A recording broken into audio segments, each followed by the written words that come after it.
a miles de personas y generando un fenómeno de repercusión inusual. El evento fue visible durante algunos segundos, lo que bastó para captar obviamente la atención de todos que tuvieron el gusto de verlo, y rápidamente se transformó en tendencia en las redes sociales. Yo creo que más de uno habrá creído que o estaba soñando o estaba viendo mal, o que algo extraño estaba pasando, o un ovni, o algo extraño pasando ahí en el cielo. Estamos en contacto con Diego Bagú, él es astrónomo, director del planetario de la ciudad de La Plata, para primero saber un poquito más de qué es un bólido y qué fue lo que ocurrió anoche. ¿Cómo estás, Diego? Eleonora Pérez Caresi te saluda. Hola Leonora, buenas tardes, ¿cómo estás? Buenas tardes. ¿Qué es un bólido y qué fue lo que pasó Bueno, anoche?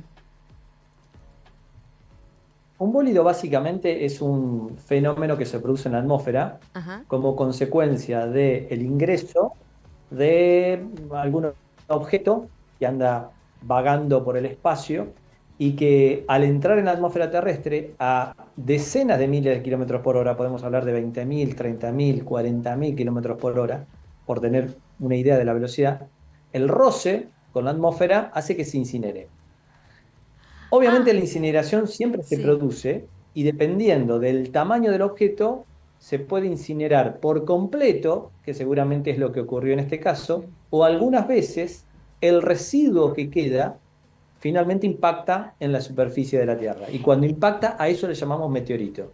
O sea, el Ok. meteorito es básicamente esa piedra que ha caído del espacio y que no terminó de incinerarse por completo. Es esto mismo que veíamos cuando fue lo de Artemis, cuando bajó la cápsula, amerizó la cápsula Orión, que cuando atravesaban Exactamente lo la mismo. atmósfera se prendía fuego y después aterrizaba en el mar.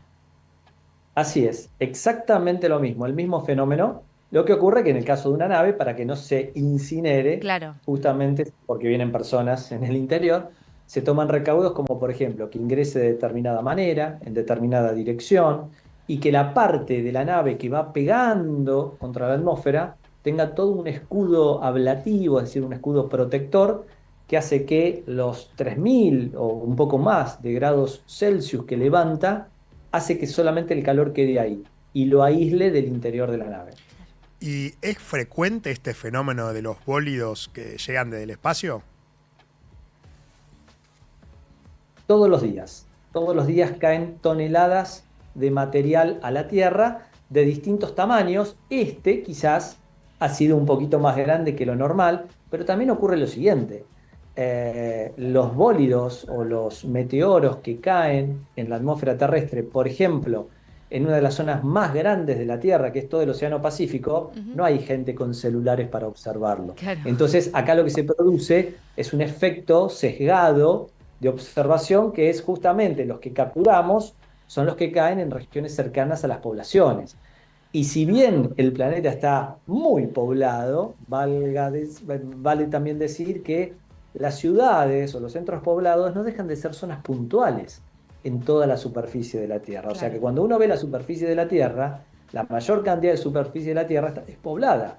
El Océano Pacífico, el Océano Atlántico, el resto de los océanos, el Sahara en África, eh, todo lo que es el Amazonas en Brasil, por decir regiones que comúnmente son conocidas a nivel global, muy extensas, bueno, todo lo que es la Siberia rusa.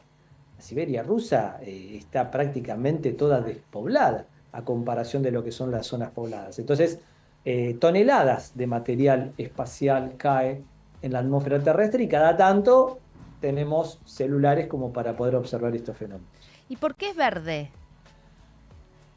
Muy linda pregunta. De hecho, por el color nos damos cuenta de qué puede estar formado.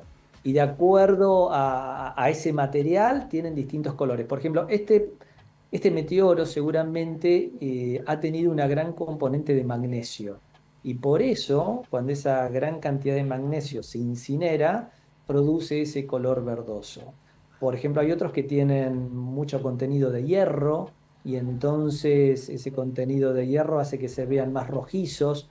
Ajá. Dependiendo del tipo de material, es el color en general, porque no es un solo color, sino que es una mezcla, pero hay un color que predomina. De acuerdo a ese color predominante, uno se puede dar cuenta qué tipo de meteoro es, ¿sí? Básicamente son asteroides. Los asteroides son objetos que andan a decenas, centenares de miles en todo el sistema solar que quedaron, son residuos que quedaron de cuando el sistema solar se formó hace 4.500 millones de años. Claro. La mayoría de ellos son del tipo carbonáceos, ¿sí? Tienen gran contenido de carbón, en un alto porcentaje, un 75% aproximadamente de los asteroides son carbonáceos. Después hay entre un 15 y un 20% de hierro, ¿sí? Y después de silicatos, perdón, y después hay otros de hierro en menor cantidad. ¿La frecuencia de estos bólidos representan algo? ¿Se estudia cuando aparecen estos fenómenos de alguna forma determinada que represente, no sé, que signifique algo para nuestro planeta o para el espacio en sí mismo? Sí, desde ya, estudiar los asteroides es fundamental porque en gran parte la vida en la Tierra depende del estudio de los asteroides. La pregunta no es si eh, algún asteroide importante, Ujú. en cuanto al tamaño me refiero, va a impactar alguna vez en la Tierra, sino cuándo, ¿sí? Porque, Claro. y ahí hay que tener cuidado, porque lo que ves, sin generar miedo, por supuesto, pero sí es importante hablar de estos temas y estudiarlos, porque no estamos exentos lamentablemente, de que de los decenas de miles que andan girando por todo el sistema solar y cercanos a la Tierra, algún día nos encontremos con que cuando calculemos la ruta de uno grandote me refiero a un centenar de metros, por ejemplo, de ahí para arriba, encontremos que justo la ruta se cruza con la órbita de la Tierra, con la Tierra en ese lugar. Entonces, ahí es donde hay que estudiar los asteroides, comprenderlos mejor y comenzar a avanzar en todo lo que son las técnicas de mitigación de asteroides. ¿Qué son las técnicas de mitigación? ¿Qué son? Básicamente, las técnicas que nos permitirían, en caso de lamentablemente darnos cuenta que un asteroide potencialmente peligroso viene en camino a colisionar con la Tierra, poder desviarlo. Ya se hizo una primera y única prueba en toda la historia, hace unos 3 o 4 años, y realmente fue exitosa, una prueba muy exitosa, una prueba por parte de la NASA de Estados Unidos y la Agencia Espacial Europea. Se utilizó un asteroide de prueba, no resultaba ninguna amenaza para la Tierra.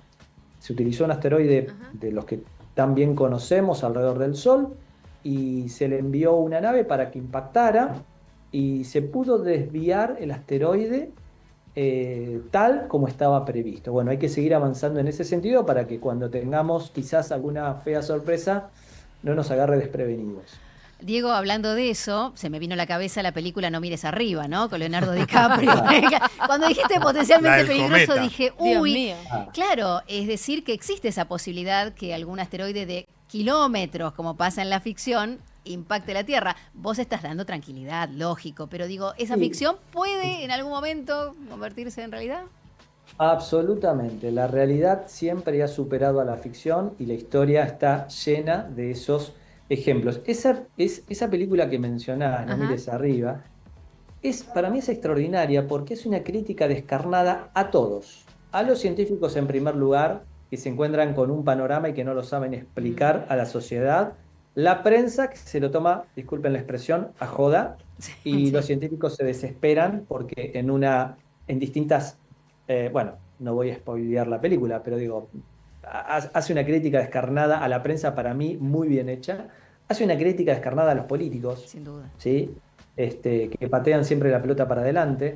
Así que no se salva nadie en esa película. Está muy bien hecha, muy bien hecha. Y la verdad que con mucho criterio, ¿eh? Mm. Desde el punto de vista científico, con mucho criterio. Y sí, como bien decías, no estamos exentos de que en algún momento las cuentitas, ¿sí? Los numeritos den que podemos pasar un trago bastante amargo, digamos. Claro, porque pese a que las probabilidades sean bajas y que los recursos sean escasos, esto hay que tenerlo siempre en cuenta. De hecho, no es la teoría principal de la extinción de los dinosaurios, un meteorito, un bólido que cayó y que causó oscuridad o polvo o demás, y que eso fue lo que causó la extinción. Y de nuevo, aunque las probabilidades sean bajas y los recursos sean escasos, hay que estar atento porque esto es la humanidad, no es un país nada más.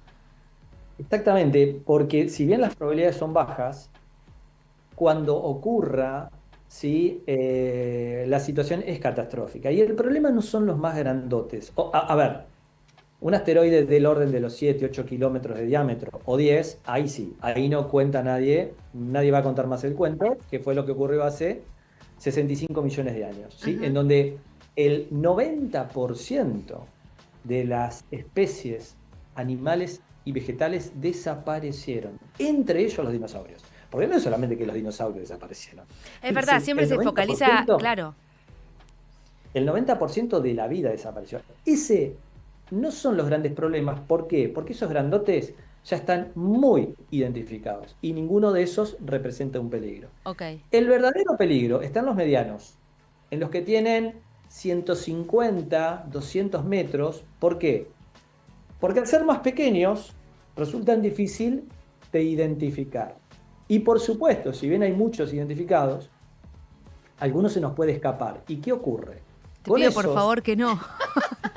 Estaba tranquila, Y ¿no? bueno, pero vos sabés que se descubren asteroides todos los días. Sí, me imagino. Y más con la inteligencia artificial aplicada a los procesos de análisis de datos. Entonces, ¿cuál es el problema con esos medianos? Que si bien no producen, primero que son difíciles de detectar, y en caso de colisionar con la Tierra, si bien no producirían una extinción masiva, no quisiera estar en el lugar en donde caería, porque producirían una destrucción total a escala regional. O sea, en la región donde cae, desaparece por completo una ciudad. Entonces, con eso hay que tener cuidado, porque en caso de que ocurra, ahí obviamente, independientemente de el proceso de, bueno, si logramos tener una técnica para desviar el asteroide, mucho mejor. Pero en caso de no poder desviarlo, ahí hay que evacuar a toda una zona. Entonces, imagínense si un día nos enteramos que hay que evacuar, por ejemplo, a toda la ciudad de Buenos Aires. ¿Cómo hacemos? No, eso puede ocurrir. Claro, ¿a dónde llevas a esa gente? Y teniendo en cuenta no solamente a dónde llevas a esa gente, sino sabiendo que todo eso de Buenos Aires va a desaparecer. Entonces, es un problema que a nivel planetario todos los gobiernos tienen que tener en cuenta. Entiendo, ¿y lo tienen en cuenta? Supuesto. No me quiero... No, porque... por la probabilidad debe ser muy baja la probabilidad. La verdad que, y yo lo entiendo a eso, no me pongo en fanático de estas cosas, y entiendo que hoy en todo el mundo hay necesidades más urgentes que estar pensando en cómo evacuar grandes ciudades. Pero bueno, ¿puede ocurrir? Sí, puede ocurrir, y hay que estar de alguna manera lo más preparado posible. Yo solamente quiero cerrar esta comunicación llevando un poco de tranquilidad, que las probabilidades son muy bajas, y con la certeza de que hay gente continuamente mirando hacia el espacio y tratando de desviar a todos estos asteroides, ¿verdad? Sí, hay gente continuamente trabajando, gente que necesita también del apoyo, financiamiento de los estados, porque ninguna empresa va a poner dinero para descubrir los asteroides, pero después le van a preguntar a los astrónomos por qué no lo descubrimos antes. Entonces, esto es una cuestión de necesidad, ¿sí? Una cuestión de necesidad. Por eso es tan importante la investigación y la ciencia y la tecnología. Tal cual, tal cual. Y uno cuando te escucha y hablamos de estas cosas, más que nada que venimos con toda esta expedición a la Luna y demás, es como que el nombre de este programa tiene más sentido, porque al fin y al cabo no somos nadie. Sí, algo de eso hay, sí, totalmente, desde ya. Muchísimas gracias, Diego. Muchísimas gracias por esta comunicación con nosotros. Estábamos hablando con Diego Bagú, astrónomo, director del Planetario de la Ciudad de La Plata, acerca de este bólido que sorprendió a todos quienes pudieron verlo durante la